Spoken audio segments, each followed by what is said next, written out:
तो hi everyone, this is your commerce companion. और बाकी जब तक समझ के तोड़ेंगे नहीं तब तक छोड़ेंगे नहीं, बस इसी पॉजिटिव बिलीफ के साथ करते हैं आज की शुरुआत। तो पिछली क्लास में हमने एजेंसी फंक्शंस देख लिए थे। ये वाली क्लास में हम यूटिलिटी फंक्शंस देखेंगे। सर, यूटिलिटी का मतलब यूज में आना। अब क्लाइंट के लिए क्या करते बैंक, कुछ कुछ ऐसी सर्विसेज देती जो उनके सिर्फ बेनिफिट के लिए हो, यानी वो यूज में ला सके for the purpose of benefit.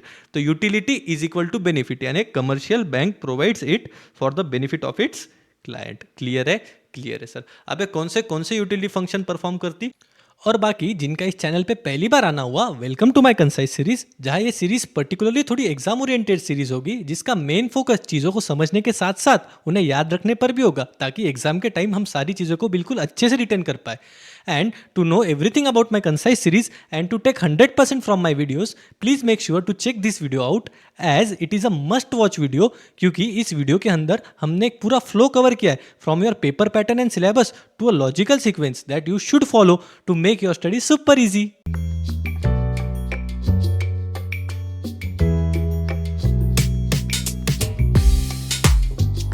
तो ये प्रोजेक्ट रिपोर्ट बना के देती। क्या करती? प्रोजेक्ट रिपोर्ट बना के देती। सर, अब प्रोजेक्ट रिपोर्ट क्या होती है?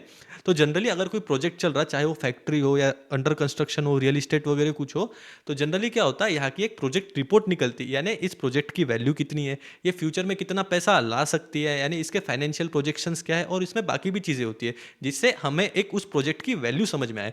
तो ये प्रोजेक्ट रिपोर्ट बना के कौन देगा? तो बैंक बना के देना। पर ये प्रोजेक्ट रिपोर्ट हमने बनानी क्यों है? ताकि हम फंड्स ले पाए, ऑप्टेन ऑफ फंड्स, लोन वगैरह जो लेते हैं ना हम प्रॉपर्टीज वगैरह पे, वो इससे मिलती। तो बैंक क्या करती है sir? Bank prepares project reports and feasibility studies for the client as project reports enable the firm to obtain funds, क्योंकि प्रोजेक्ट रिपोर्ट रहेगा तो आप फंड्स ले पाओगे। अब नेक्स्ट वाली अंडर राइटिंग सर्विसेज। हाँ सर, ये तो हमने पहले ही पढ़ रखी। अंडर राइटिंग सर्विसेज मतलब ऐसी सर्विसेज जो बैंक दे ऐसी कंपनीज को जो पहली बार अपना आईपीओ लाती, यानी पहली बार अपने शेयर्स पब्लिक को इशू करती। तो हर बार उन्हें ये एक डर सताता कि अगर मेरे सारे शेयर सब्सक्राइब नहीं हुए तो मैं क्या करूंगा।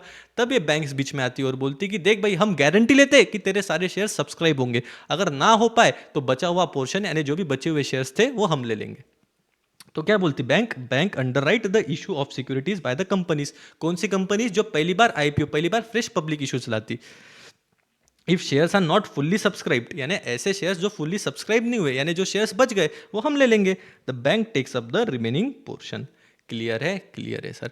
अब गिफ्ट चेक्स, ये सर अगर आप सादी भाषा में समझो तो जो हम लिफाफे में पैसे डाल के देते ना, एनवलप में, शादी वगैरह में, तो वो बोलते कि भाई तू पैसे मत दे, तू गिफ्ट का चेक डाल के दे, यानी वो एक चेक रहता है उस पर अमाउंट लिख के वो चेक दे दे। सर, गिफ्ट की बात तो आप मत करो, हम पाई पाई जोड़ के देते रह गए उसको गिफ्ट। क्या कि हम पाई पाई जोड़ के देते रह गए उसको गिफ्ट, पर गैरों पे भरोसा करके उसने कभी नहीं ली हमसे लिफ्ट। अरे अरे सर, इतना पर्सनल नहीं होने का। तो क्या करता sir? Bank issue gift cheques to account holder as well as non account holder. भाई जरूरी नहीं है कि आपका उस बैंक में खाता ही हो, आप कहीं से भी गिफ्ट चेक लेके आ सकते for the purpose of gifting on occasion. उसके बाद में गोल्ड रिलेटेड सर्विसेज। अब इसके बारे में तो आपको क्या ही बताऊँ, बैंक गोल्ड लेती भी है, बेचती भी है, साथ में आपको एडवाइस भी करती कि आपने गोल्ड में कब इन्वेस्ट करना चाहिए, कौन से गोल्ड फंड्स में। ईटीएफ म्हणजे एक्सचेंज ट्रेडेड फंड्स। ये क्या होते हैं सर? तो ऐसे फंड्स जिसमें आप एक साथ पैसा नहीं लगाते, पर म्यूचुअल फंड्स के अपोजिट, जो आप एक्सचेंज पे भी ट्रेड कर सकते। म्यूचुअल फंड आप ट्रेड नहीं कर सकते, उसको एक ही बार खाली करना पड़ता। एक्स्ट्रा नॉलेज है, रख लो। उसके बाद में लॉकर फैसिलिटी। तो सर लॉकर फैसिलिटी क्या बोलती? तो सर, जिसको ऐसा लगता कि भाई मेरे घर में ही मेरा सामान सेफ नहीं है, तो तू सेफ कस्टडी बैंक के पास में दे दे। क्या? जिसको ऐसा लगता कि मेरे घर में ही मेरा सामान सेफ नहीं है, तो सेफ कस्टडी बैंक के पास में दे दे। तू वहाँ क्या क्या लग सकता? तो जो भी तुझे वैल्यूएबल्स लगे, वो जो तेरे कागज हो, प्रॉपर्टी और के रहते ना वो, या फिर ओल्ड ऑर्नामेंट्स जो हमारे पुरखों के ज्वेलरी वगैरह रहती, वो सब। तो क्या बोलती? Bank provides locker facility for safe custody. वही जिसको लगता मेरे घर में सेफ नहीं हो, बैंक के लॉकर में जाके रख देगा। Of valuables documents and olden ornaments, यानी जो हमारे पुरखों के ज्वेलरी वगैरह है वो। बाद में issue of drafts and cheques. Sir, हमने चेक तो पढ़ा था कि जो पैसा देने का एक ऑर्डर हो, तो उसकी अब इन डेप्थ डेफिनेशन देखते। क्या सर? एन ऑर्डर जो बोले पे मनी, यानी चेक पे जिसका नाम है उसको तू पैसा दे, वही सर। फिर या तो from one branch to another branch, यानी सेम बैंक में हो, यानी ICICI Pune to ICICI Mumbai, या other bank ICICI to HDFC.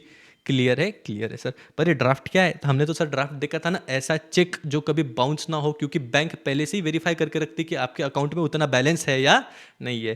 तो ड्राफ्ट का क्या होता है सर? हाँ, एक चीज़ याद रखना, ड्राफ्ट जो है वो account plus non account holder किसी को भी मिलेगी। अगर आपको ड्राफ्ट लेना है तो आप किसी भी बैंक के पास में जाओ, वो आपको दे देगी। और हाँ, इसका चार्जेस अलग से लगता है। बैंक कमीशन चार्ज करती। क्या चार्ज करती? बैंक कमीशन चार्ज करती। और चेक जो है, चेक आपको तभी मिलेगा जब आपका उस बैंक में अकाउंट हो। कब? जब आपका उस बैंक में अकाउंट हो। तो होप सो ये सारी चीज़ें आपको क्लियर हो। हाँ सर समझ गए, पर इतने सारे पॉइंट हम याद कैसे रखें? तो इसके लिए मेरे पास मेमोरी ट्रिक है ना। तो हर बार की तरह हमारी मेमोरी ट्रिक के होते हैं 3 पार्ट है, स्टोरी टेलिंग, स्टोरी बिल्डिंग और लास्ट में रिमेंबरिंग। तो आप एकदम रिलैक्स होकर ये स्टोरी सुनना। ये सुंदर कन्या पे ध्यान कम, स्टोरी पे ध्यान ज़्यादा।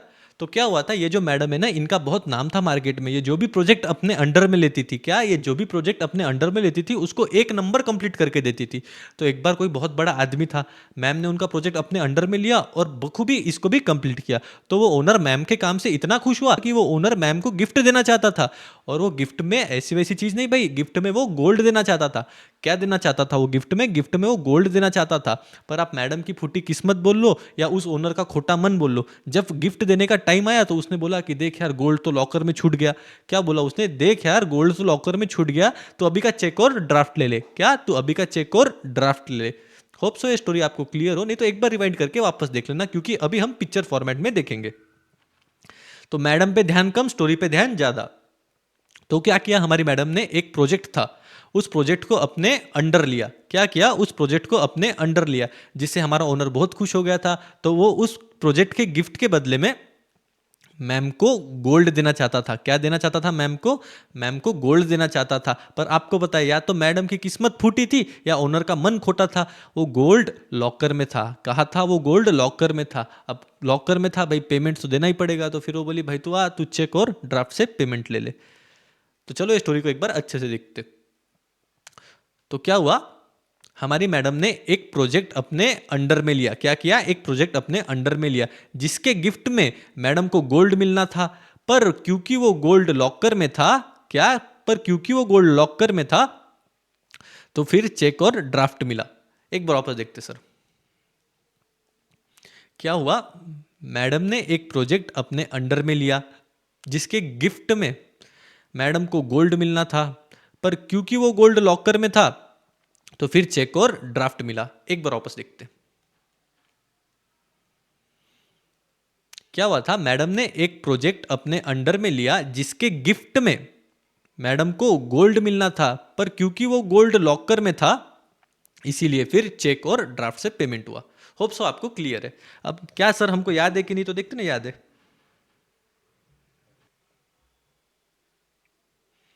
तो हमने क्या देखा था, हमारी मैडम ने एक प्रोजेक्ट, प्रोजेक्ट से प्रोजेक्ट रिपोर्ट याद देखना, अपने अंडर, अंडर से अंडर राइटिंग सर्विसेज, जिसके गिफ्ट में, उससे गिफ्ट चेक याद रखना, गोल्ड, गोल्ड रिलेटेड सर्विस। पर क्योंकि वो लॉकर में यानी लॉकर फैसिलिटी में था, इसीलिए चेक और ड्राफ्ट दिया। क्लियर है? क्लियर है सर। तो एक बार मेरे साथ में हमसे बिना देखे बोलो। क्या था, एक बार हमारी मैडम ने प्रोजेक्ट अपने अंडर लिया, जिसके गिफ्ट में मैडम को गोल्ड मिलना था। पर क्योंकि वो लॉकर के अंदर था, इसीलिए चेक और ड्राफ्ट दिया। एक बार वापस सर। क्या हुआ, एक बार मैडम ने प्रोजेक्ट अपने अंडर में लिया, जिसके गिफ्ट में मैडम को गोल्ड मिलना था। पर क्योंकि वो लॉकर के अंदर था, इसीलिए चेक और ड्राफ्ट दिया। होप सो ये स्टोरी आपको क्लियर हो। अब मैंने मेरे एंड का तो काम कर लिया, अब आप आपके एंड पे एक बार ये यूटिलिटी फंक्शंस टेक्स्ट से अच्छे से पढ़ के निकाल लो, क्योंकि अगर आप ये एक बार पढ़ोगे तो आपको सारी चीजें बेटर और ज्यादा क्लियर होगी। और बाद में सेल्फ प्रैक्टिस छोड़नी नहीं है सर, क्योंकि जब तक हाथ के नीचे से जाएगा नहीं तब तक याद आएगा नहीं। तो मर जाना, लुट जाना, झुक जाना, कुछ भी कर लेना, लेकिन अभी के अभी वीडियो पॉज करके सेल्फ प्रैक्टिस करनी जरूर है। तो बस यार आज के लिए इतना ही। अंत में मेरा यही मानना है कि आज हम जो कुछ भी है वो केवल और केवल अपने माता पिता की वजह से है। तो we should always respect our parents. और बाकी क्या है जी, आप मेहनत करते रहिए। तो बस इसी के साथ आज के ठहराव को यही ठहराया जाता है, और मिलते हैं नए दिन नई शुरुआत के साथ।